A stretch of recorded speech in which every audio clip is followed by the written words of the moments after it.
தடுத்து ஆட்கொண்ட விதத்தை சொன்னோம். ராமேஸ்வரம்னா எல்லாருக்கும் தெரியும். அந்த மண்ணை மிதிச்சாலே முக்தி. என்ன அங்கே போய் தீர்த்தம் ஆடினாலே எல்லாமே கிடைச்சிடும், ஒன்று பாவங்கள்லாம் கழியும்.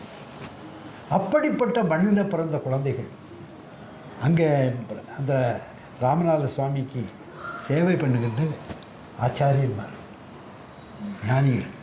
அப்படிப்பட்ட குடும்பத்தில் பிறந்தது தான் இந்த சுதர்சன், சொல்லு காயத்ரி. இது கிடைக்குமா? எப்படி கொண்டு சேர்க்குறாரு. அதே போல் யோகிராம் சரத்குமாருக்கு அங்கே கோயில் கட்டணும்னு நம்ம நினச்சாச்சு. அது நடக்க போகுது. அதுக்குள்ள ஏற்பாடெல்லாம் பகவானே பண்ணுவார். I will take care. சின்ன பஜனைக்கு இத்தனை லட்சங்கள் தயாராகி கொண்டிருக்கின்றன கோவையில். முடியுமா? அவருடைய கருணை கருணை கருணை கருணை. அதே போல் அப்படிப்பட்ட ஒரு புண்ணிய பூமியில் பிறந்த குழந்தைகள், அவங்கள வச்சு இந்த ஒரு பெரிய தடுத்தாட்கள். ராமேஸ்வரத்துக்கு போகாத வெளிநாடு பக்தர்களும் கிடையாது, வடநாட்டுக்காரங்களும் கிடையாது. அவங்களுக்கும் வழிகாட்டுவதற்கு இந்த சுதர்சன், காயத்ரி, பர்வையை ஏற்பாடு பண்ணிக்கிறேன். அது அதி விரைவில் நடக்கும் என்பது என் மூலமாக தெரிகிறது. ஆடாதாரை ஆட வைப்பான், கூடாதாரை கூட வைப்பான், பாடாதாரை பாட வைப்பான். நான் பாருங்கள் என்ன பாட்டு பாடுது. பாட தெரியாது, பாட தெரியாது. எவ்வளவு சங்கீதம் கற்றுக்கிட்டது இல்லை. அந்த வேதமந்திரம் கிடையாது. சாமிக்கு வேதமந்திரம் சொல்கிறது ரொம்ப அவருக்கு அதுதான் பிரீதி, அலாதி பிரீதி. இன்னைக்கு பாடி இப்போ நாங்கள் சைலண்ட் ஆகிட்டோம். பாடவே வேண்டாம்ப்பா, இது கேட்கணும். பகவானுக்கு பிரீதி. அப்படிப்பட்ட புண்ணிய ஆத்மாக்கள் அவங்களுடைய வாழ்க்கையில் நடந்ததுன்னு சொல்லுவாங்க. பகவான் நம்முடைய மூத்த மகா இளைய மகா அங்கே தான் படித்தாங்க. படித்து அவங்களுடைய இதெல்லாம் சொல்லுவாங்க. ஜெய் யோகிராம் சரத்குமார் மகாராஜுக்கு வெற்றி வெற்றி, ஜெயம் ஜெயம் வெற்றி. அதுவா யோகிராம் சரத்குமார், யோகிராம் சரத்குமார், யோகிராம் சரத்குமார், ஜெயகுரு ராயா. நான் சின்ன வயசில் 11th 12th அந்த மாதிரி படிச்சுட்டு இருக்கும்போது திருநெல்வேலியில் ஹாஸ்டலில் இருந்து படித்தோம். ராமேஸ்வரத்துலேருந்து அப்போது எங்களுக்கு அது அங்கே தான் போய் படித்தோம் 10th அப்புறம்.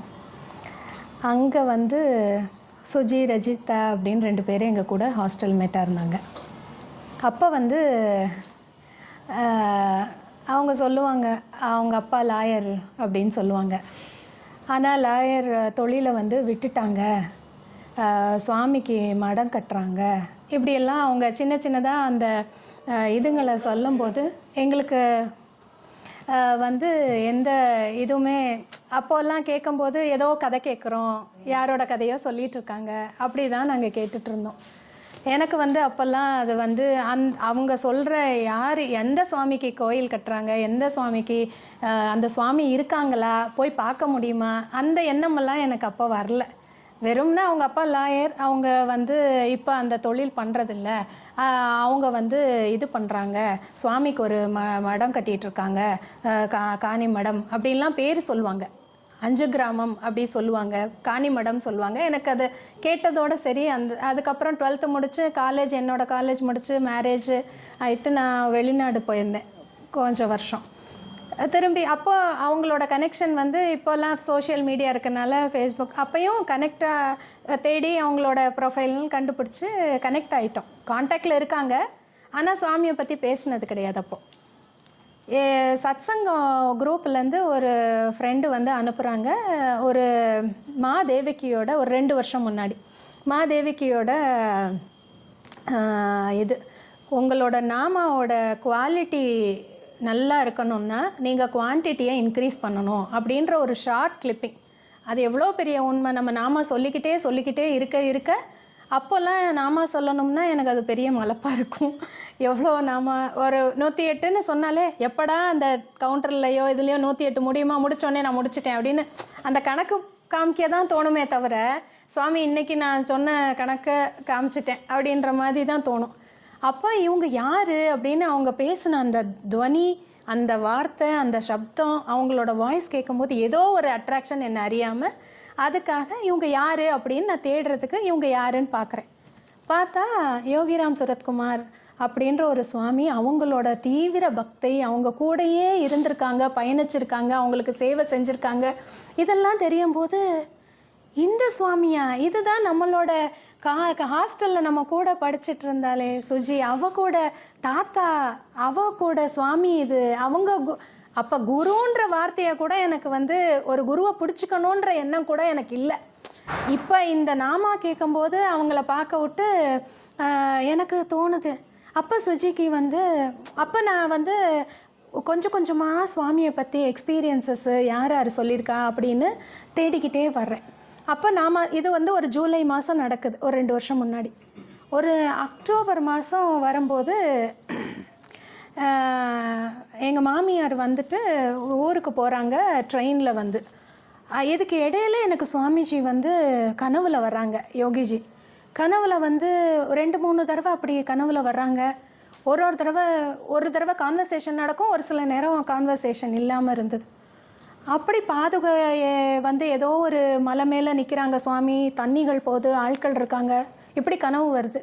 சுவாமி கிட்ட கேட்குறேன், என்ன 2 விதமாக செருப்பு 2 வேறு சைஸில் போட்டிருக்கீங்க அப்படின்னு. அப்பையும் அந்த சுவாமி வந்து ஒரு வேலைக்காகத்தான் அப்படின்னு வேலையாட்களை காமிச்சு, இவங்களுக்காக தான் வேலையை, அவங்களுக்கு நீங்கள் கொடுத்தாலும் ஒரே சைஸில் தானே சுவாமி கொடுக்கணும், 2 வேறு சைஸில் நீங்கள் கொடுக்குறீங்க வச்சுருக்கீங்களே, அது எப்படி அவங்க போட்டுக்க முடியும் அப்படின்னு கேட்டுட்டே கனவு கலைஞ்சிட்டு சுவாமி வேலைக்காக அப்படின்ற வார்த்தையை சொல்கிறாங்க. நான் வேலைக்காரங்க வேலை செய்கிறவங்கள காமிச்சு சொல்கிறாங்கன்னு அப்போ கூட எனக்கு வந்து புத்தியில் உரைக்கலை சுவாமி என்ன அர்த்தத்தில் சொல்கிறாங்க. இப்படி கனவுகள் வருது. அப்போ நான் சுஜி கிட்ட அப்போ கனெக்டடில் இருக்கேன், இப்படி மெசேஜ் பண்ணுறேன், எனக்கு சுவாமி கனவுல வந்தாங்க, அருள் புரிஞ்சாங்க அப்படின்னு. அப்போ அனுகிரகம் சுவாமியோடது ஆட்கொண்டுறாங்கன்னு கொஞ்சம் கொஞ்சமாக இது கேட்கும்போது பையனோட பிறந்தநாள் வருது. எதேர்ச்சியாக பாரத் மாதா மந்திர் பக்கத்தில் இருக்குதுன்னு தெரிய வருது. அதுவும் சுவாமியோட டிவோட்டி ஒருத்தவங்க சொல்லி சாது ரங்கராஜியை பற்றி பேசுகிறாங்க. அவங்க கேஆர்புரம், நமக்கு ஊர், நம்ம பெங்களூர், நம்ம இருக்கோம், நம்ம வீட்டிலேருந்து ஒரு 1/2 மணி நேரத்துக்குள்ளே எங்கே இருக்காங்க அவங்க அப்படின்னு தேடுறதுக்காக கேட்டுட்டு விட்டுடுறேன். அப்போது இந்த பாரத் மாதா மந்திர் எதேர்ச்சியாக தெரியுது. என் பையனை கூட்டிகிட்டு அன்றைக்கி அங்கே போகிறேன், பக்கத்தில் ஒரு கோயிலுக்கு போகலாம் அன்றைக்கி அப்படின்னு போனால் அந்த மந்திர் நிறுவி கரெக்டாக 18 வருஷம் ஆகுது. என் பையனோட வயசும் அந்த பாரத் மாதா மந்திர் நிறுவன இதுவும். எனக்கு அதை பார்த்தோன்னையும் அங்கே வெளியில் அந்த போர்டை பார்த்தோன்னே மனசுக்கு ரொம்ப இதாயிடுச்சு. இது என்ன கனெக்ஷன்? அப்போ எனக்கு அப்போ தான் புரிய ஆரம்பிக்குது, சுவாமி ஏதோ கனெக்ட் பண்ணுறாங்க அப்படின்னு. சுஜிக்கிட்ட அப்போ அதையும் மெசேஜ் பண்ணுறேன். ஏன் இப்படி ஒன்றா எனக்கு கனவுல வரும்போதும் சரி, அப்போ தான் கனெக்ஷன் தெரியுது. இதுக்கு இடையில எங்கள் மாமியாரோட பேக்கை வந்து மதுரையில் ஸ்டேஷனில் இவங்க விட்டுடுறாங்க.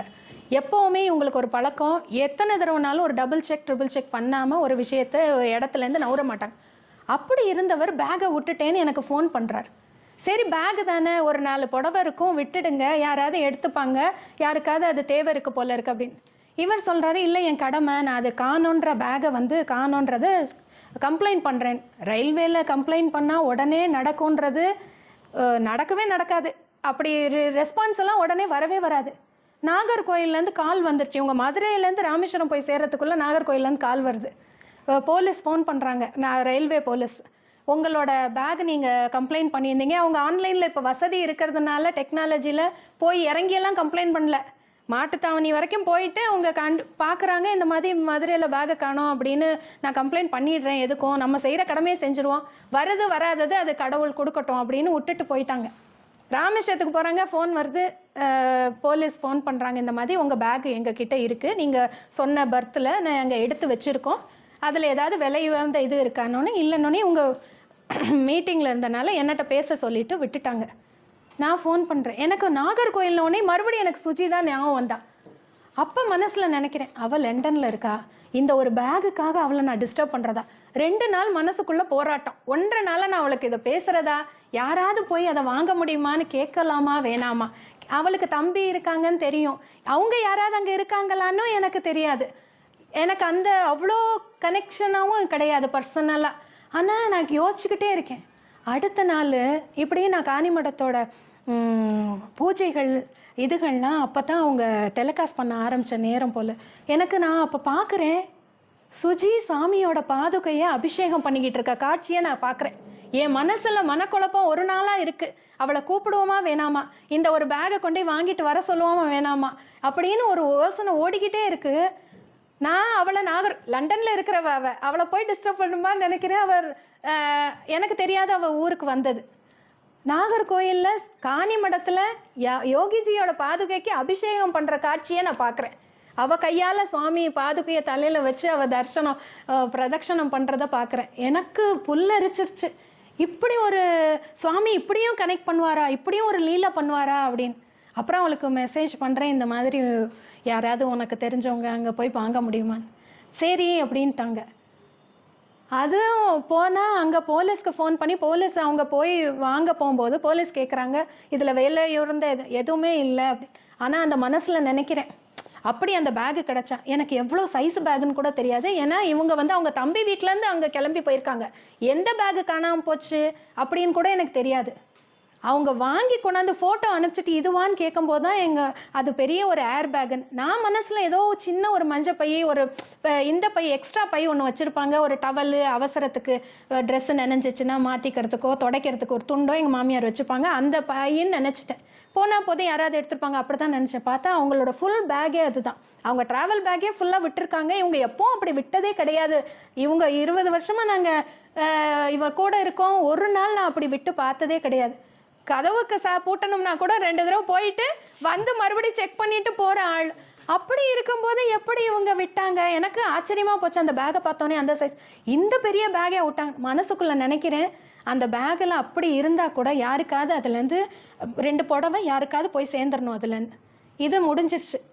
எங்களுக்கு அந்த பேக்கை வாங்குறதுக்கு போன வருஷம் இதே இப்போ நவராத்திரி வரப்போகுது. நவராத்திரி டைமில் பையனுக்கும் பொண்ணுக்கும் லாஸ்ட்டு ஒரு வாரம் லீவு கிடச்சிது. மாமனார் தவறிட்டனால எங்களுக்கு அந்த வருஷம் நவராத்திரி இது கிடையாதுன்றனால நாங்கள் என் மனசில் தோணுது, இவர்கிட்ட சொல்கிறேன், காணிமடம் போகலாம், நம்ம இந்த வாட்டி நமக்கு விசேஷம் வீட்டில் வச்சு பூஜை எல்லாம் கிடையாது, நம்ம போய் சுவாமி தரிசனம் பண்ணிட்டு வந்துடலாம், பேகை வாங்கிட்டும் வந்துடலான்னொன்னே சரின்றாங்க. ஒரே இதில் முடிவு பண்ணோம். கார் எடுத்துகிட்டு ஃபுல் ட்ரைவ் போயிட்டோம். கன்னியாகுமரி போகும்போது எங்கே தங்கணும் எப்போவுமே நாங்கள் பிளான் பண்ணி ஒரு இடத்துல இந்த இடத்துல தங்க போகிறோம், இந்த இடத்துல தூங்க போகிறோம், இதெல்லாமே எப்போவுமே இத்தனை வருஷமாக எங்கள் அப்பா தான் எங்களுக்கு பிளான் போட்டு கொடுப்பாங்க. அதுபடி நாங்கள் போயிட்டு வருவோம். அப்படி இருக்கும்போது இந்த வாட்டி நான் இப்படி போகிறேன், எந்த பிளானும் இல்லை, போகிறோம். அம்மாவை கூப்பிட்றேன், அம்மாவும் எங்கள் கூட ஜாயின் பண்ணிக்கிட்டாங்க. நானும் வரேன். அம்மாவுக்கும் சுவாமியை பற்றி முன்ன பின்ன ஒன்றுமே தெரியாது. யோகிஜியோட அருள், அம்மாவும் கூட அந்த காணி மடத்தில் ஒரு நாள் இருக்கணுன்றது அருள் புரிஞ்சாங்க. தம்பி பையன் எங்கள் கூட வர்றான், சின்ன பையன். நாங்கள் 6 பேர் போகிறோம். போனால் அங்கே போன உடனே அந்த பேகை வாங்குகிறோம். வாங்கினதுக்கப்புறமா இங்கேருந்து போகும்போதே என் மனசில் கொஞ்சம் துணி, சாரி, வேஷ்டி இப்படியெல்லாம் எடுத்துகிட்டு போகலாம் அப்படின்னு என் மனசில் சுவாமி தான் சொல்கிறாரு, எனக்கு தெரியாது.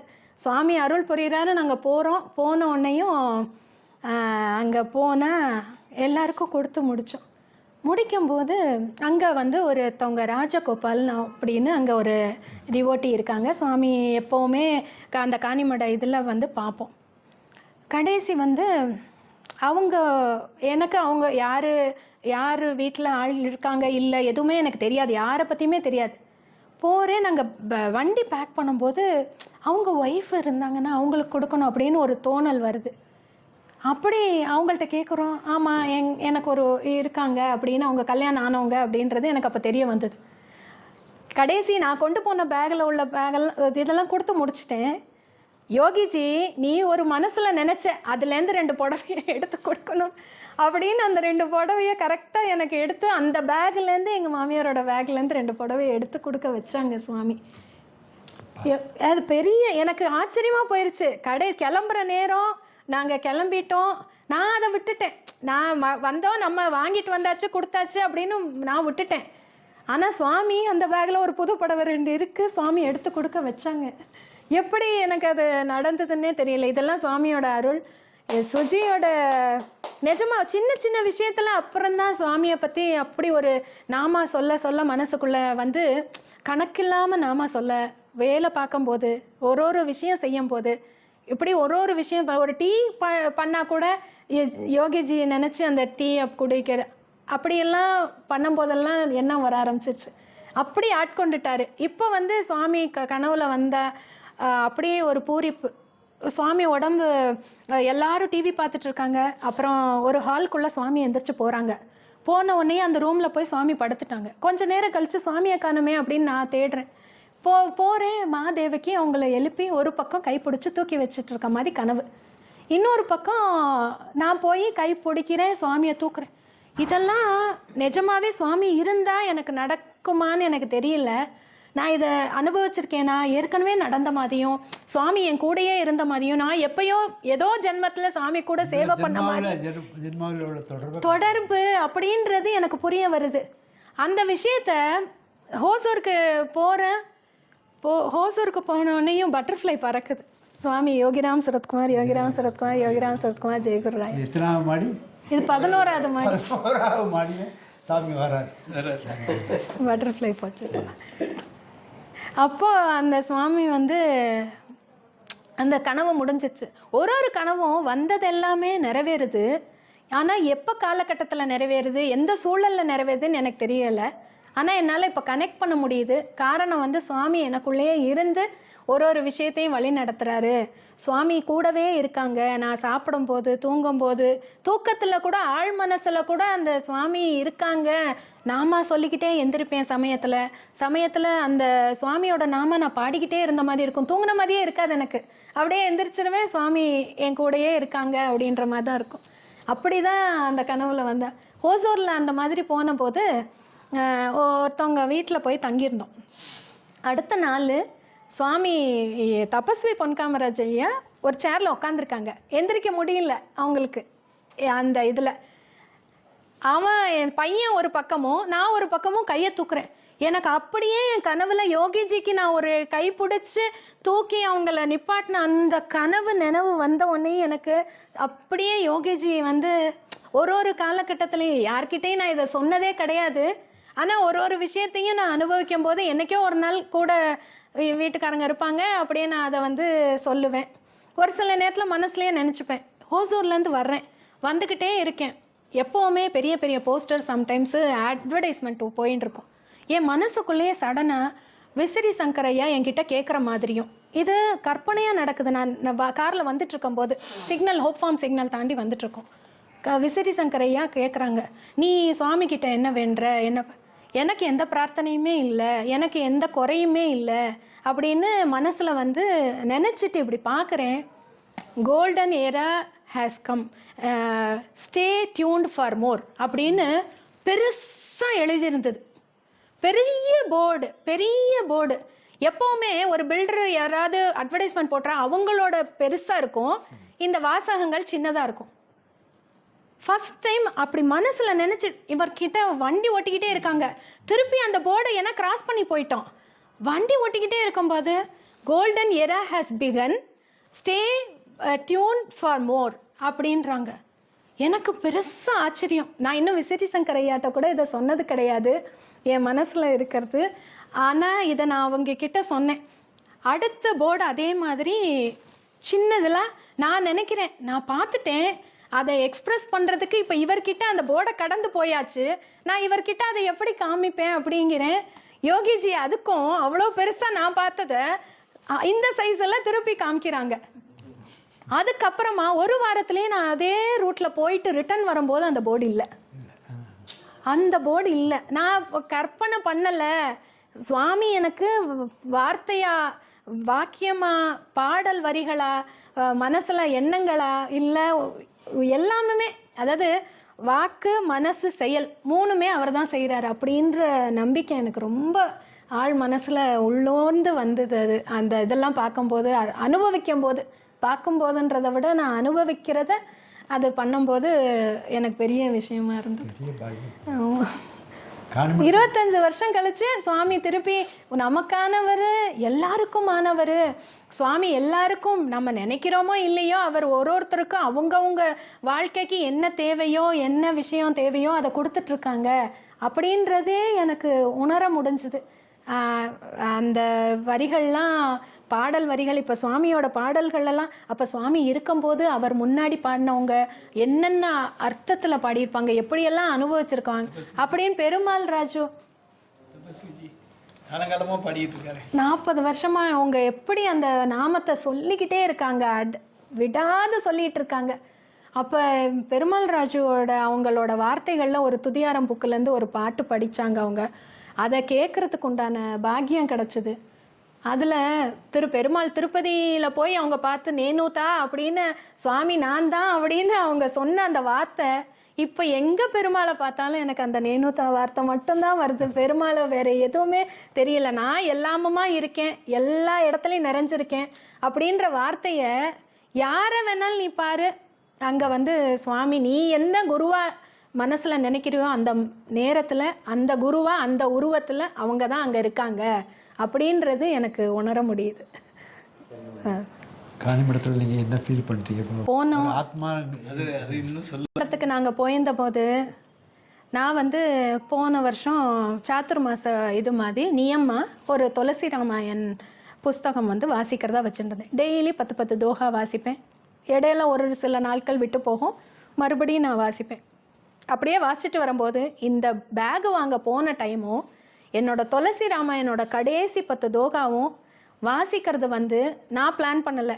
அவங்க நான் கேட்கணும், நீ இங்கே பாடு என்ன அதை முடி அப்படின்னு சொல்லி எனக்கு முடித்து, நான் என்னோடய துளசி ராமாயணோட லாஸ்ட் 10 தோகாவை அங்கே படித்து சுவாமிக்கு ஆர்த்தி பண்ணேன். எனக்கு அது ரொம்ப இது. அன்னைக்கு நாராயணியம் கொரோனா காலத்தில் எல்லாருமே ஒரு இதில் இருக்கிறாங்க. அப்போ நான் உலகத்தில் அப்படின்னு டெய்லி ஒரு தசகம் நாராயணியம் படிச்சுட்டே வந்தேன். அது பாகவதத்தோட ஒரு சாராம்சம். 100 தசகம் இருக்குது அதில். அப்படி படிச்சுட்டு வரும்போது அப்போ கொரோனா காலத்து அந்த டைம்லையும் அங்கே போய் துளசி ராமாயண் முடிக்கிறேன்.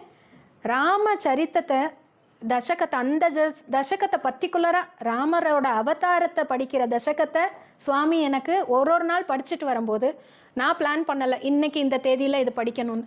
என்றைக்கு எனக்கு படிக்க வைக்கிறாங்களோ அன்றைக்கி சுவாமியோட சந்நிதிக்கு போயிருக்க அன்றைக்கி எனக்கு அதை படிக்க வைக்கிறாங்க. இதுவும் சுவாமி அப்படியே அந்த இது படிக்க விட்டு என் பொண்ணை பாட சொல்கிறேன். பிபரே ராமரசம்னு அவள் பாட்டு பாடுறா. அப்படியே அங்கே 2 திருவிளக்கு இருந்தது. ஒரு திருவிளக்கு ஸ்டில் அப்படியே இருந்தது, இன்னொரு திருவிளக்கு. ஆனால் அந்த நேரம் நானும் என் பொண்ணும் இருக்கும்போது சுற்றி வேறு யாருமே இல்லை, நானும் சுவாமி மட்டும்தான். எனக்குள்ளேயும் அந்த சுவாமி இருக்கார், வெளியிலையும் அவர் இருக்கார். நான் கேட்டுட்டு தான் இருக்கேன் அப்படின்ற மாதிரி ஒரு விளக்கு மட்டும் இப்படி அந்த பாட்டு ராமரோட பாட்டு பாடி முடிக்கிற வரைக்கும் ஆடிட்டு இருந்தது. அது ரொம்ப பெரிய பேரருளாக நான் நினச்சேன். நாள் அன்னைக்கு நாங்கள் போயிருக்கோம், அங்கே நவராத்திரி கோலு. அங்கே இருக்கிறவங்க சொல்கிறாங்க, சுவாமி யாரையாவது டெய்லி பாடுறதுக்கு கூட்டிகிட்டு வந்துடுறாங்க அப்படின்னு அவங்க இருக்கிறவங்க சொல்லும்போது எனக்கு அது அர்த்தம் புரியலை. அவங்க எப்படி அனுபவிச்சிருப்பாங்க, டெய்லி சுவாமியை தரிசனம் பண்ண வர்றவங்களோட விஷயங்களை கேட்டிருப்பாங்க, பார்த்துருப்பாங்க. அன்னைக்கு நவராத்திரிக்கு நாங்கள் தான் பாடுறோம். எங்கள் அம்மா பாட்டு பாடுறாங்க, 2 பாட்டு, பொண்ணு பாட்டு பாடினா, நான் பாடினோம். லலிதா சஹஸ்ரநாமம் படிச்சுட்ருக்கேன். ராஜராஜேஸ்வரி ஒரு லலிதா சஹஸ்ரநாமத்தில் வர வரிகள் வரும், அப்படியே பட்டர்ஃப்ளை பறந்து போது நானும் என் பொண்ணும் அதை பார்த்தோம். அதுதான் நாங்கள் 2 பேரும் தான் சாட்சி. சுவாமி கேட்டுட்டே இருந்தாங்க. அங்கே கோயிலுக்குள்ளே நைட்டு நேரம் அந்த சாயந்தர நேரத்தில் பட்டர்ஃப்ளை எங்கேருந்தோ அந்த ரூபத்தில் வந்தாங்க. அப்புறம் தான் எனக்கு தெரியும் சுவாமி ஒரு அனுபவங்கள் ஒருத்தர் சொல்லும்போது பட்டர்ஃப்ளை ரூபத்தில் சுவாமி வருவாங்க.